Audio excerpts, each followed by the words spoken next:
Hey everyone, welcome back. My name is Emerson, but you can call me Nerderson.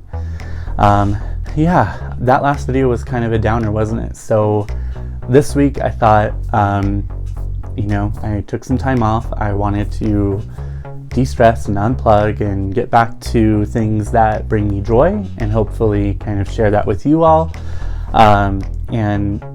I don't know, I've just been really excited about some of the nostalgia that's been coming back into my life.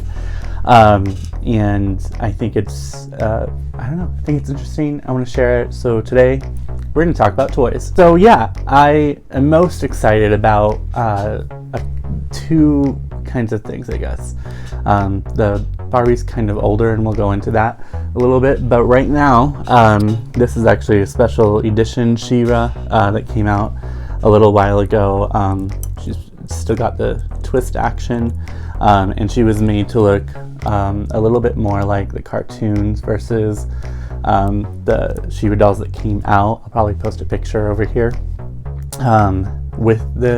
before the cartoons, I guess. I'm not really sure about the distribution order, but they just didn't have the technology, to make it look like what you saw in the cartoons. But regardless of her and this line of the different Masters of the Universe toys that came out, both He-Man and She-Ra, we have a new set.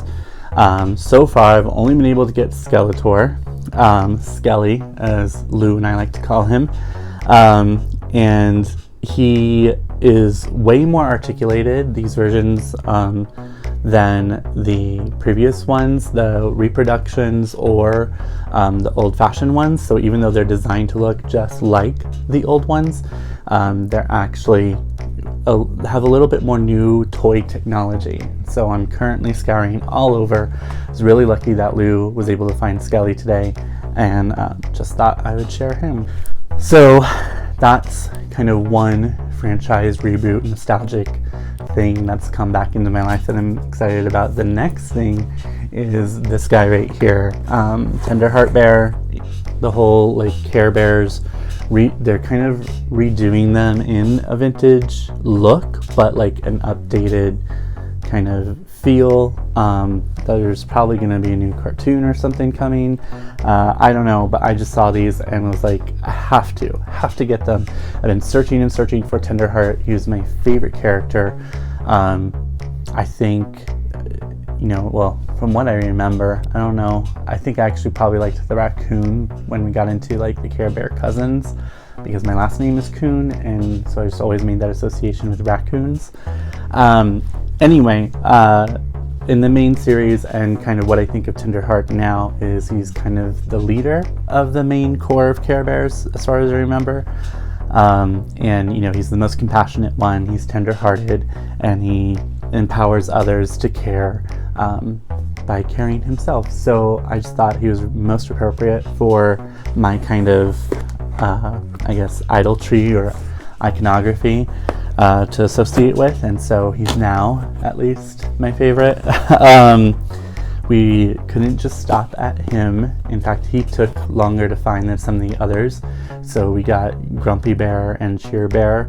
I don't even know if his name is Grumpy Bear, but that's what I call him. And so Lou and I call him, because that would be Lou's moniker. If I'm Tenderheart, he's definitely Grumpy Bear. But I was able to find all of them, particularly Tenderheart, but the others that we didn't have today. And I was just like, you know what, these will probably fly off the shelves, just like I can't find my He-Man figures. I'm just gonna get them while I have them. So I'm excited about that. This reproduction of this Barbie came out quite a while ago, but I just feel like if there was ever a doll to sum up kind of my fascination with dolls, or just all the other feelings and layers that go into it, being a boy or grew up as a boy, being a queer person now that still, I guess trying to reclaim my childhood, trying to reclaim the things that I always wanted and wasn't allowed to have. I think there's something about that, especially for gay people. We don't grow up as ourselves, we grow up as a version of ourselves that we're putting out there for the most part, I think that we're starting to see that change a little bit more, and kids are just allowed to be themselves now. But back in my day, I learned very early on that I had to start hiding pieces of me. One of the biggest pieces of that was playing with dolls, doing all of the girly things that I liked doing with my girl cousins that I grew up with, who were like sisters to me. They all had this doll or a different version of this doll, the one with the brown hair or the African American one, and so it was just like, I have to have her when they did a reproduction and released her just a few years ago. And I'm one of those collectors that has to take them out of the box. Sorry, don't come for me. I just am. It's just my own personal preference. Like, what's the point if you're going to keep it in a box and not ever touch it? But then, you know, things like this were things that, like, I want to be able to touch and feel and, I don't know, guess reclaim a piece of myself that I had to hide or shut off from the world for a long time, but especially as a kid. And so, by the way, if you like that mask, I just made these. They're available on my store, which you can find easily through my website, nerdmerson.com. Again, I hope that in the midst of all the craziness of the world, that you are finding time to take a breath for yourself, to recollect kind of, you know, the things that make you who you are, the things that make you feel whole. You know, do some of the fun stuff that maybe you haven't done in a while. It's okay. You're allowed.